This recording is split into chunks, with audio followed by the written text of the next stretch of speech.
Hello students, आशा करता हूँ कि आप लोग बहुत अच्छे होंगे। Welcome to basic world. और आज हम टॉपिक स्टार्ट करने वाले हैं क्लास 10th का रियल नंबर्स। रियल नंबर्स आपके एग्ज़ाम पॉइंट ऑफ व्यू से बहुत ही इंपॉर्टेंट है और इसमें आप लोग को बहुत ज़्यादा नहीं, क्योंकि सिलेबस कुछ कट आउट हो चुके हैं, लेकिन कुछ चीज़ें पढ़नी है जो कि बहुत इंपॉर्टेंट है और उस पर श्योर है कि क्वेश्चन आना ही आना है। तो इसलिए ये वीडियो आप लोग के लिए बहुत हेल्पफुल होने वाली है। तो हम सबसे पहले स्टार्ट करेंगे रियल नंबर्स। रियल नंबर का इंट्रोडक्शन सबसे इंपॉर्टेंट होता है, क्योंकि हमें ये देखना होता है कि रियल नंबर होते क्या हैं। आपको सबसे पहले अगर ये पता ही नहीं होगा कि रियल नंबर क्या होते हैं तो शायद आप उसके बारे में कुछ पढ़ भी नहीं पाओगे और शायद उसके बारे में कुछ सॉल्व भी नहीं कर पाओगे।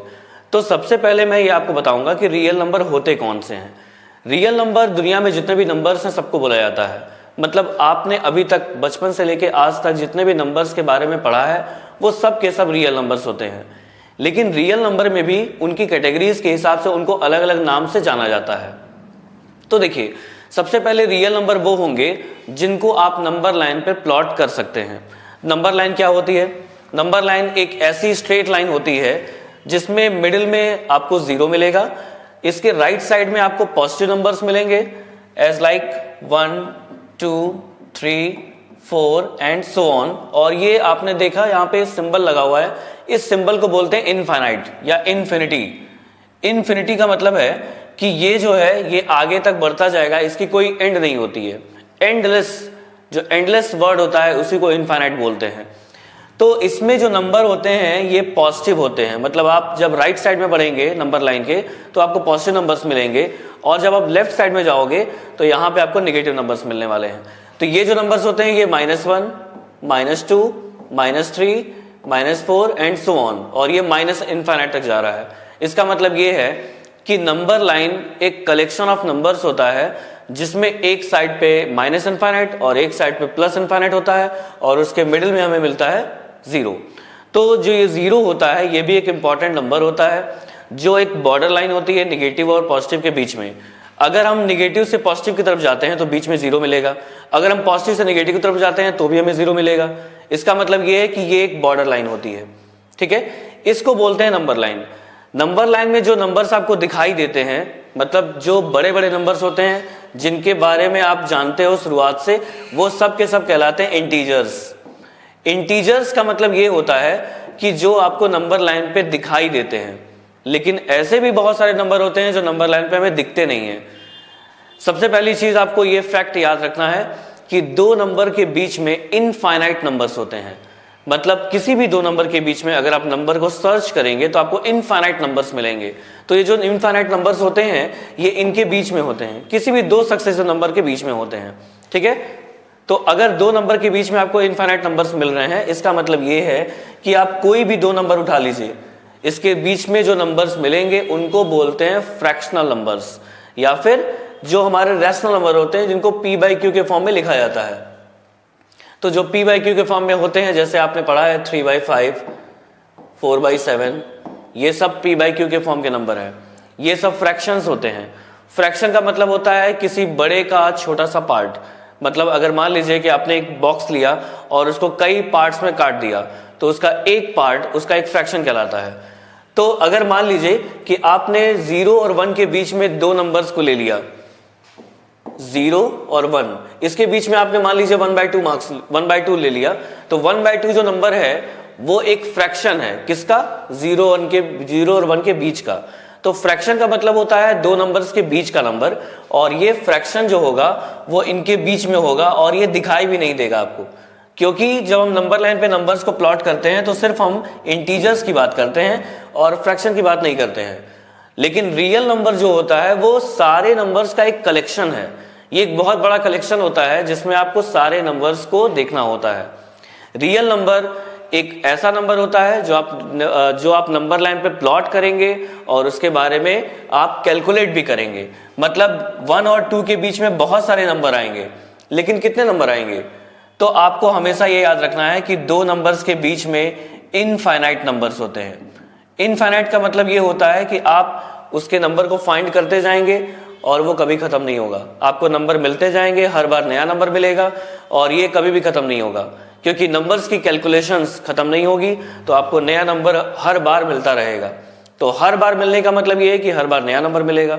तो इसका मतलब ये है कि नंबर लाइन पे आने वाले सभी के सभी नंबर रियल नंबर कहलाते हैं। Real number are that numbers, are those numbers which are plotted on the number line and there are infinite numbers between any two numbers। Okay, तो फिर आगे बढ़ते हैं हम। देखिए, सबसे पहले आपको रियल नंबर में पढ़ना क्या है। रियल नंबर की जो पहली टॉपिक है वो है fundamental theorem of arithmetic. Fundamental theorem होता क्या है? फंडामेंटल थ्योरम ऑफ अर्थमेटिक में आपको ये देखना होता है कि आप किसके बारे में पढ़ने वाले हैं और क्या पढ़ने वाले हैं।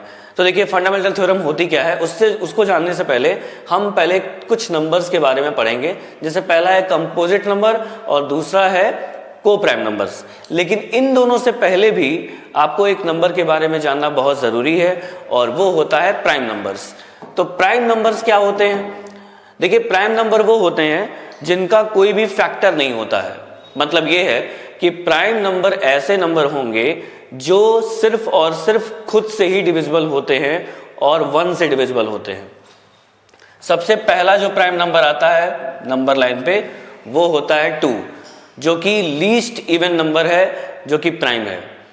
ठीक है, मतलब कुछ लोगों को पता होता है, लगता है कि 1 भी प्राइम नंबर है, लेकिन 1 प्राइम नंबर नहीं होता है। ये आप लोग याद रखिएगा। सबसे पहली बात कि 1 प्राइम नंबर नहीं होता है। दूसरी बात, सबसे छोटा और सबसे पहला जो प्राइम नंबर है वो 2 है। उसके बाद 3, 5, 7, 11, 13 ये सब प्राइम नंबर मिलेंगे आपको। तो प्राइम नंबर वो होते हैं जो सिर्फ और सिर्फ खुद से डिविजिबल होते हैं और 1 से डिविजिबल होते हैं। देखिए, 1 से तो हर नंबर डिविजिबल होता है, इसलिए आपको उसके बारे में नहीं सोचना है।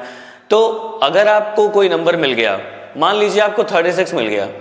36 आपको पता है कि ये बहुत सारे नंबर से कट जाता है, मतलब कि ये 2 से भी कटेगा, 3 से भी कटेगा, 6 से भी कटेगा, 12 से भी कटेगा, 18 से भी कटेगा। तो अगर आपने देखा कि ये नंबर बहुत सारे नंबर से कट रहा है, मतलब डिविजिबल है, तो ये प्राइम नंबर नहीं हो सकता। लेकिन अगर यहीं पे आपने 23 ले लिया, तो 23 जो होता है वो एक ऐसा नंबर होता है जो सिर्फ और सिर्फ खुद से कटने वाला है और किसी और नंबर से नहीं कटने वाला है। तो अगर 23 आपने लिया है तो इसका मतलब ये है कि ये एक प्राइम नंबर होता है। ठीक है, प्राइम नंबर आई थिंक आपको समझ में आ गया होगा। तो प्राइम नंबर के बाद हम यहां पे देखते हैं कि कंपोजिट नंबर्स क्या होते हैं। कंपोजिट नंबर वो होते हैं जो कई प्राइम नंबर के प्रोडक्ट से बने होते हैं। जैसे मान लीजिए कि आपको 3 दिया गया और 5 दिया गया, दोनों को आपने मल्टीप्लाई कर दिया, तो क्या मिल गया? 15। अब हम ये जानते हैं कि 3 is a prime number and 5 is also a prime number. So 3 and 5 multiplied by 3 and 5 we will get 15। मतलब ये है कि आपको 3 और 5 नंबर दिया गया जो कि प्राइम नंबर था, और जब आपने उसको मल्टीप्लाई कर दिया तो आपको मिल गया 15। तो 15 जो होता है वो 2 प्राइम नंबर्स का मल्टीप्लिकेशन आया है और यही कहलाता है composite number. Composite number is the combination of 2 prime numbers या 3 प्राइम नंबर्स या बहुत सारे प्राइम नंबर्स। तो यहां पे आपको सिर्फ 3 और 5 नहीं मिल सकता है, 3 की पावर 2 हो जाए या 5 की पावर 7 हो जाए, तो भी जो नंबर मिलेगा वो भी आपका एक तरह का कंपोजिट नंबर ही होगा। ठीक है, उसके बाद हम देखेंगे को प्राइम नंबर क्या होते हैं। को प्राइम नंबर का मतलब होता है 2 नंबर या 3 नंबर का कलेक्शन।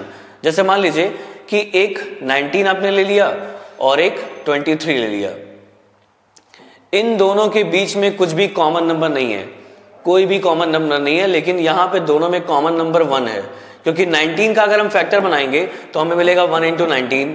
अगर 23 का फैक्टर बनाएंगे तो मिलेगा 1 into 23। तो अगर ये दोनों नंबर प्राइम नंबर्स हैं तो इनके कॉम्बिनेशन को बोलते हैं को प्राइम नंबर, और इनका एचसीएफ होता है 1। मतलब ऐसे नंबर्स जिनका एचसीएफ ऑलवेज 1 होता है उनको हम बोलते हैं को प्राइम नंबर, क्योंकि उनमें कुछ भी कॉमन नंबर होता ही नहीं है अदर देन 1, क्योंकि 1 तो हो गया कॉमन। अगर 1 कॉमन है तो हम ये बोल सकते हैं कि इनका एचसीएफ 1 आएगा। तो ऐसे नंबर जिनका एचसीएफ 1 होता है और इनमें कोई भी अदर कॉमन नंबर नहीं मिलता है तो उनको हम बोलते हैं को प्राइम नंबर्स। ठीक है, अब हम इसके फंडामेंटल थ्योरम पे आते हैं। तो फंडामेंटल थ्योरम ये कहती है कि अगर कोई नंबर है, कोई भी कंपोजिट नंबर है, तो वो जाहिर सी बात है किसी भी 2 या 3 प्राइम नंबर के प्रोडक्ट से ही बना होगा। ठीक है, मतलब ये है कि अगर आपने कोई कंपोजिट नंबर ले लिया, कंपोजिट नंबर का मतलब ये होता है कि ऐसा नंबर जो कि प्राइम नंबर के प्रोडक्ट से बना हुआ है। तो फंडामेंटल थ्योरम भी यही है कि कंपोजिट नंबर अगर वो है तो इसका मतलब ये है कि वो प्रोडक्ट ऑफ प्राइम नंबर से बना हुआ है। ठीक है, आपको ये चीज याद रखनी है।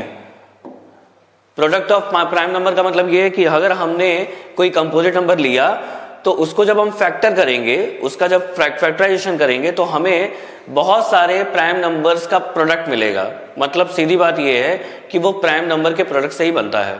ठीक है, तो ये हमारा फंडामेंटल थ्योरम होता है। फंडामेंटल थ्योरम को प्रूफ करने के लिए मान लीजिए आपके पास 216 है। अब 216 को आप फैक्टर करेंगे तो फैक्टर करने का ये तरीका होता है, आपने बचपन में सीखा है।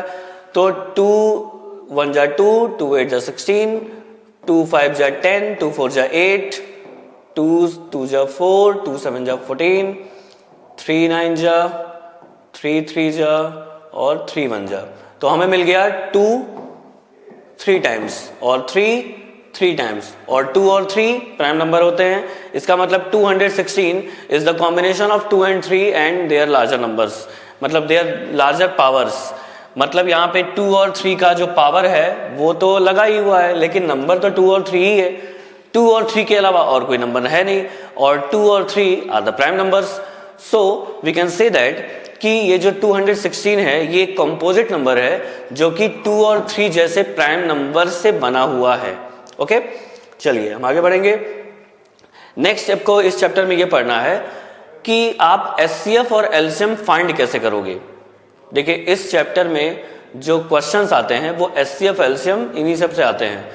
रेयरली आपको रैशनल नंबर या इरेशनल नंबर को प्रूफ करने के लिए दे दिया जाएगा, लेकिन एचसीएफ एलसीएम के लिए जरूर आपको क्वेश्चन मिलेंगे। तो एचसीएफ और एलसीएम कैसे निकालना है, उसका क्या प्रोसेस है, वो हम यहाँ बताएंगे। सबसे पहले आपको यहाँ पे देखना है कि मैंने जो रूल बनाया हुआ है उसको देख लीजिए। ये जो रूल होता है ये बच्चों को बहुत देर में समझ में आता है। उनको बचपन से ये सिखाया जाता है कि एचसीएफ निकालना हो तो कॉमन ले लो और एलसीएम निकालना हो तो एक लाइन में सबका निकाल डालो, लेकिन वो प्रोसेस आपको बचपन में सिखाया गया था। यहाँ पे आपको वो प्रोसेस अप्लाई नहीं करना है। आपको अगर 2 या 3 नंबर्स का एक साथ एलसीएम निकालना है तो इसका रूल यहाँ पे अलग होता है और वही आपको अप्लाई करना पड़ेगा जो आपके सिलेबस में है। अब ये नहीं कि आप एक ही लाइन में 3 नंबर को कॉमा लेके ले लिया और सॉल्व कर दिया और लिख दिया एचसीएफ आ गया एलसीएम आ गया, ये नहीं कर सकते आप। ठीक है, तो जो चीज अलाउड है वही हम कर पाएंगे। तो अब के सिलेबस में हमारे जो रूल दिया गया है उस रूल के हिसाब से एचसीएफ क्या चीज होती है। एचसीएफ आपने बचपन में किया होगा तो आपको याद होगा कि पहले तो आप फैक्टराइजेशन करते हैं। फैक्टर करने के बाद जब आप फैक्टर कर लेते हैं तो उसके बाद उसको अलग अलग लिख के मल्टीप्लाई के फॉर्म में फिर कॉमन निकालते हैं। कॉमन निकालने के बाद जो कॉमन निकल जाते हैं नंबर उनको प्रोडक्ट कर लेते हैं, वही हमारा एचसीएफ हो जाता है। तो इसका रूल ये है, product of smallest power in common. मतलब जब हम कॉमन निकाल रहे हैं तो किस चीज को कॉमन निकाल रहे हैं, जो नंबर्स हमारे कॉमन आ रहे हैं उनका सबसे लीस्ट पावर, मतलब नंबर्स का प्रोडक्ट ऑफ स्मॉलेस्ट पावर। तो स्मॉलेस्ट पावर का क्या मतलब है? स्मॉलेस्ट पावर का मतलब होता है कि नंबर्स का सबसे लीस्ट पावर आपको कॉमन लेना है, जो सबसे लीस्ट वाला होगा वही कॉमन निकल जाएगा। और एलसीएम निकालते समय हमें ये देखना है ग्रेटेस्ट पावर। ये वर्ड आपको याद रखना है कि जब आप कॉमन ले रहे हैं तो ग्रेटेस्ट पावर को कॉमन लेंगे और जो बचा हुआ नंबर होगा वो भी कॉमन ले लेंगे, वो भी मल्टीप्लाई कर लेंगे उसके साथ। तो प्रोडक्ट दोनों में करते हैं। प्रोडक्ट का मतलब है मल्टीप्लिकेशन। जब हम नंबर्स को कॉमन ले लेंगे या फिर उनके साथ उनका पावर ले लेंगे, उसके बाद हम उसको प्रोडक्ट करते हैं और प्रोडक्ट करने के बाद हम उसको सॉल्व करके वैल्यू निकाल लेते हैं। तो एचसीएफ में हम क्या कर रहे हैं, प्रोडक्ट ऑफ स्मॉलेस्ट पावर, और एलसीएम में क्या कर रहे हैं, ग्रेटेस्ट पावर। ये आपको अच्छे से याद रखना है, ठीक है। चलिए, तो यहाँ पे एक एग्जांपल दिया गया है। इस एग्जांपल में हमें ये सॉल्व करना है कि एचसीएफ और एलसीएम कैसे निकलेगा। तो सबसे पहले हम सबका अलग अलग प्राइम फैक्टर करेंगे। प्राइम फैक्टर आपको बचपन में सिखाया जाता है। प्राइम फैक्टर करने के लिए हम क्या करते हैं, देखिए सबसे पहले 96 का प्राइम फैक्टर करेंगे। 2 4 जा 8, 2 8 जा 16, 2 2 जा 4, 2 4 जा 8, 2 1 जा 2, 2 2 जा 4, 2 6 जा 12, 2 3 जा 6, 3 1 जा 3। ये हो गया। उसके बाद 16, 2 8 जा 16, 2 4 जा 8, 2 2 जा 4, 2 1 जा 2, एंड देन 300। 2 1 जा 2, 2 5 जा 10, 2 7 जा 14, 2 5 जा 10, 3 2 जा 6, 3 5 जा 15 और 5 5 जा 5 1 जा। ये हो गया आपका प्राइम फैक्टराइजेशन। प्राइम फैक्टराइजेशन कैसे किया जाता है ये आपको पता होना चाहिए। अगर नहीं पता है तो उसकी कुछ प्रैक्टिस कर लीजिए, क्योंकि क्लास 7 और 8 या 6 में ये सब अच्छे से बताया जाता है। अगर आपको फिर भी इसमें डाउट है तो आप इसको सॉल्व करके घर पे प्रैक्टिस कर सकते हैं। सबसे पहले हम इन नंबर्स का जब प्राइम फैक्टराइजेशन करते हैं उसको हम एक साथ फिर लिख लेते हैं। सबसे पहले क्या करेंगे, उसको हम लिखेंगे। तो लिखने का मतलब क्या है? लिखने का मतलब ये है कि हम यहाँ पे लिखेंगे 96 और फिर उसको हम लिखेंगे मल्टीपल फॉर्म में 2 इंटू 2 इंटू 2 1 2 3 4 5। ये हो गया। उसके बाद हम 16 का फैक्टर लिखेंगे 2 इंटू 2 इंटू 2 इंटू 2। उसके बाद 300 का फैक्टर लिखा जाएगा। तो इसमें 2 टाइम्स और 3 इंटू 5 इंटू 5। ये हो गया इसका प्राइम फैक्टर। प्राइम फैक्टर करने के बाद अब हमको क्या करना है, इसको पावर के फॉर्म में लिखना है। तो यहां पे 2 कितनी बार है? 2 है 5 टाइम्स। उसके बाद 3, यहां पे 2 कितनी बार है? 4 टाइम्स। और यहां पे 2 कितनी बार है? 2, फिर 3 इंटू 5 की पावर में 2। अब हमको यहां पे निकालना है इसका एचसीएफ। सबसे पहले हम एचसीएफ निकालेंगे। तो एचसीएफ के लिए जो मैंने रूल बताया था उसको ध्यान में रखिए।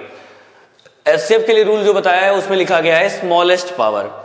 स्मॉलेस्ट पावर का मतलब ये है कि जो भी नंबर का फैक्टराइजेशन आपने किया है उसमें स्मॉलेस्ट पावर को कॉमन ले लीजिए। तो देखिए इसमें स्मॉलेस्ट पावर सबसे पहले कौन सी है? 2 की पावर में 2। और यहां पे देखिए, एक मिनट, ये नहीं हो सकता क्योंकि यहां पे 3 नहीं है। तो अगर 3 नहीं है तो यहां पे 3 होना चाहिए था। ये 3 है नहीं यहां पे, तो ये वाला तो कट गया और बचा 5 की पावर 2। वो एक ही बार है तो वो भी आप नहीं ले सकते। तो सबसे पहले आपने ये देखना है कि सबसे पहले तीनों में कौन सा कुछ कॉमन हो रहा है, कौन सा नंबर ऐसा है जो तीनों में कॉमन है। तो ऐसा नंबर जो तीनों में कॉमन है वो है 2, मतलब इसका एचसीएफ क्या हो गया? 4। तो 4 is the HCF of these numbers. अब हम एलसीएम फाइंड करेंगे।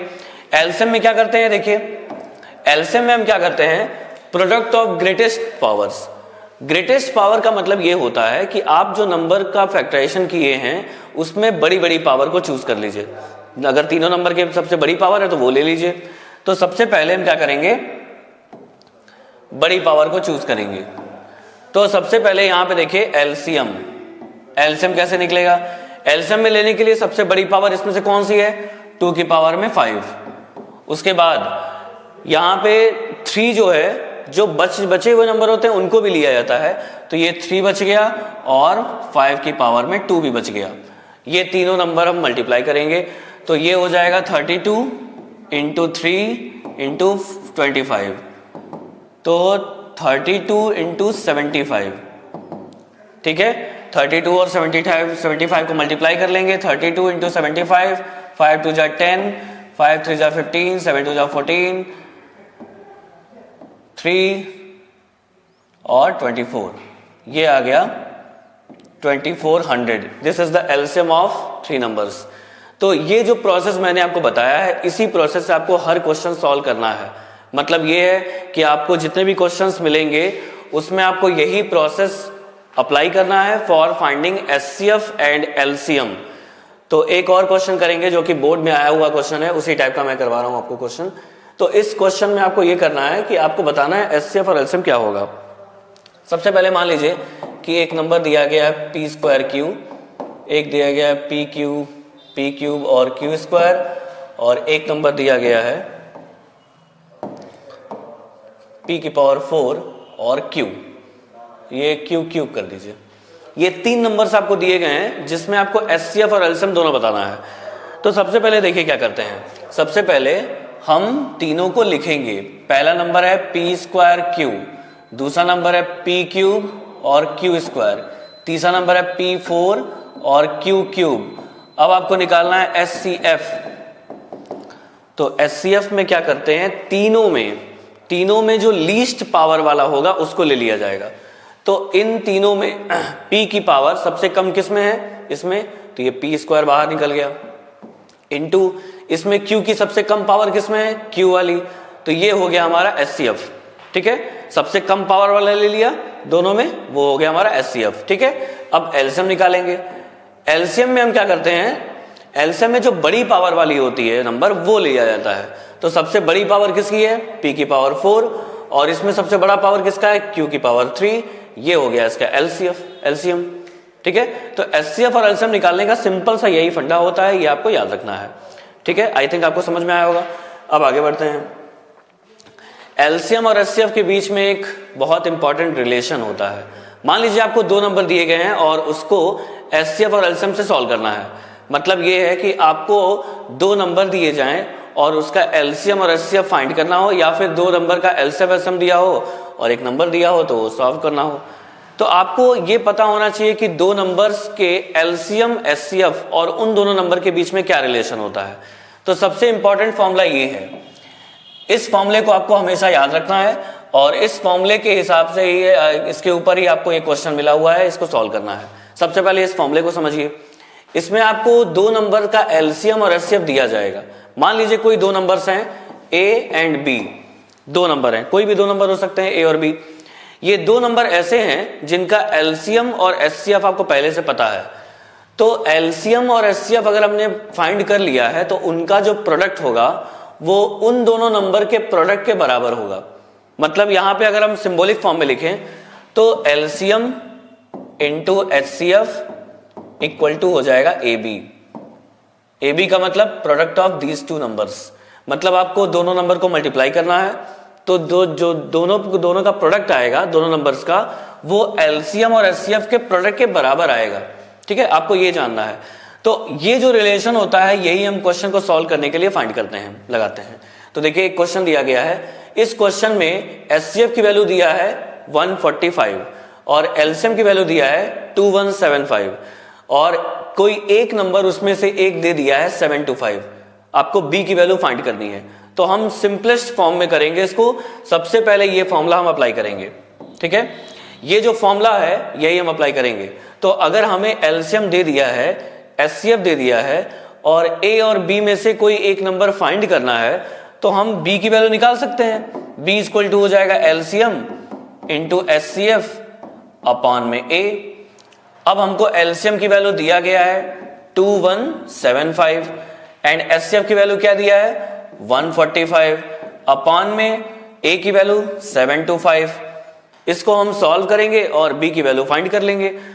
तो 5 से कट कर लीजिए, 5 1 जा 5 और 5 1 जा 5, 2 बचेगा, 5 4 जा 5 5 जा, फिर 5 4 जा 20, 5 3 जा 15 और 5 5 जा 25।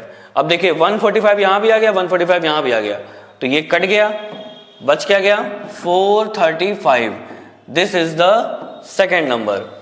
ठीक है, मतलब ये कि दो नंबर में से एक नंबर दिया गया था और उनका एलसीएम और HCF भी दिया हुआ था।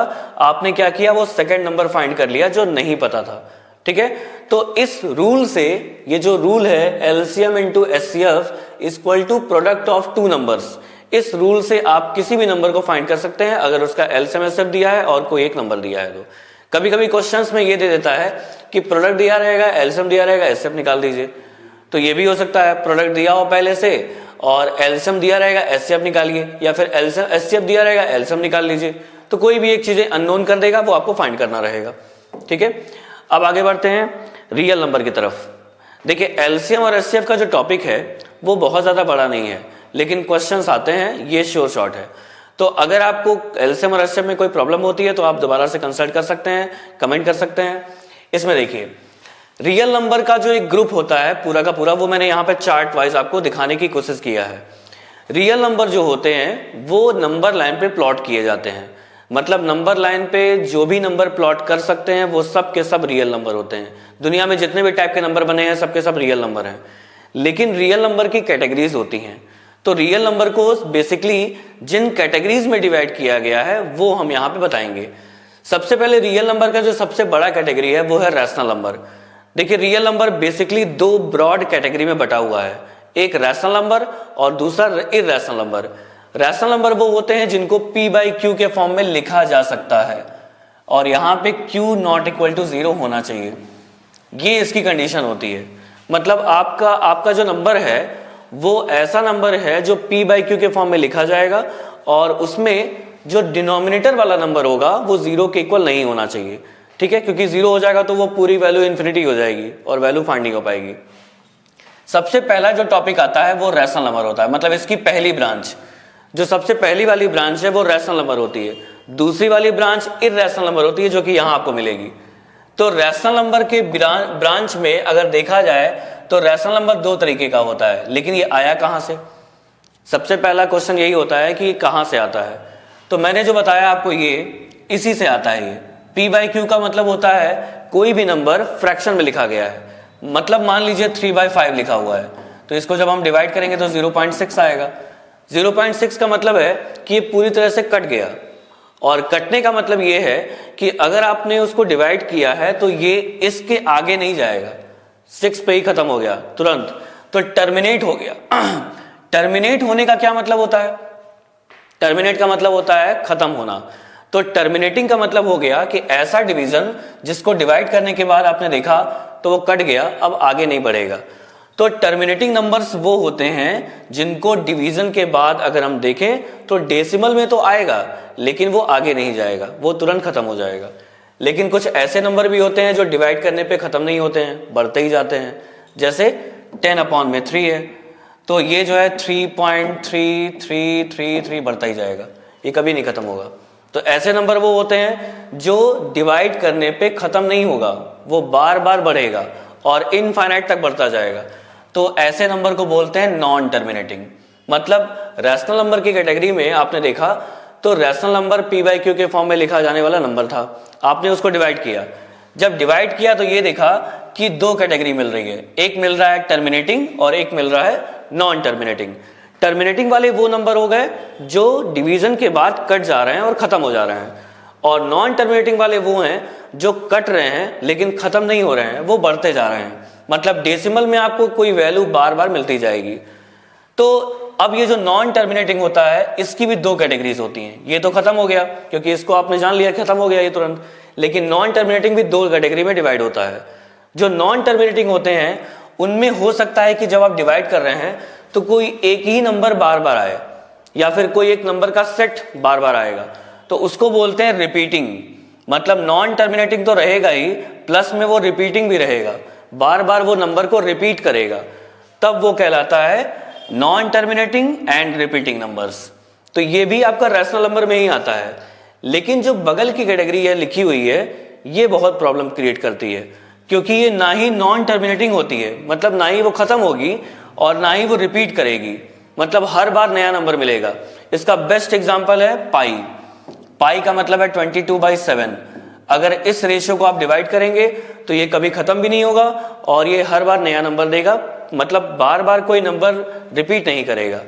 तो ऐसे नंबर को बोलते हैं non terminating and non repeating, ठीक है।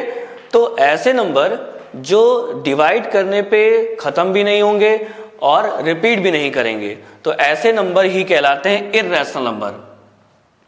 इर्रेशनल नंबर का एक टॉपिक होता है जो कि इर्रेशनल नंबर का टॉपिक अलग है, क्योंकि वो आपको अलग से पढ़ाया जाता है।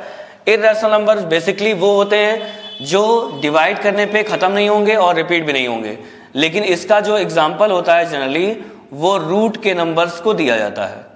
मतलब अगर आपको इर्रेशनल के बारे में पढ़ना है तो आप रूट के नंबर को पढ़िए। रूट के अंदर जितने भी नंबर्स आते हैं वो सब के सब इर्रेशनल नंबर्स होते हैं। रूट का मतलब क्या होता है? रूट का मतलब होता है अंडर रूट।